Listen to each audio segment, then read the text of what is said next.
Getting your driver's license is a major milestone in life. But to get your license, you have to pass the state driving test. So today I'll share with you a few tips that are going to help you drive safely and pass your drive test the first time. The test is short, usually about 15 to 20 minutes long, so the details really matter. You're going to be asked to pull over to the curb several times along the drive. Each time, make sure to signal and check your mirrors.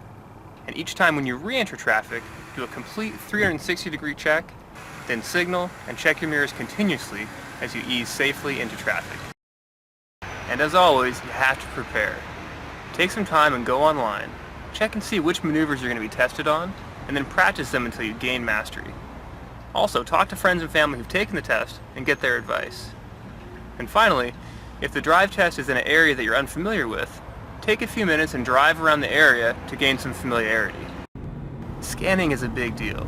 Make sure to scan each crosswalk and intersection. And be sure that when you scan that you move your head and eyes a little bit to the left, to the right, and ahead and behind you. This will help the examiner see that you've scanned, but also it's just good proper scanning technique. Remember that just using peripheral vision is not a proper scan. It sounds simple, but you have to obey the law. Make sure to stop behind every stop line and go the speed limit unless conditions require you to go slower. Also, be careful. Being overcautious can be just as dangerous as being an aggressive driver. So, when it's your turn, go. And when it's not your turn, wait. Don't think that they'll be impressed by an overcautious driver. During the test, they're going to ask you to show your backing skill. So when backing, be sure to pivot in your seat and get a good view out the rear and side windows.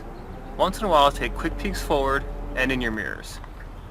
Show that you have good backing skill while keeping continuous awareness of your surroundings. And also, when backing, make sure to take it extra slow. The next tip is just to stay calm. Remember that anytime you test, it can be nerve-wracking. So it helps to arrive at least 15 minutes early so you can be stress-free when it begins. Also, take a couple of deep breaths before the test to help get yourself calm and centered. Finally, make sure that your car is safe and insured. Double check that all your registration documents are up to date and that you have proof of financial responsibility.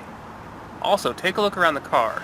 Make sure the tires have the legal tread depth and that there's no cracks that obscure your vision in the windshield. Essentially, the car has to be in safe, operating condition. Hopefully these tips will help you pass your drive test the first time and be a collision-free driver.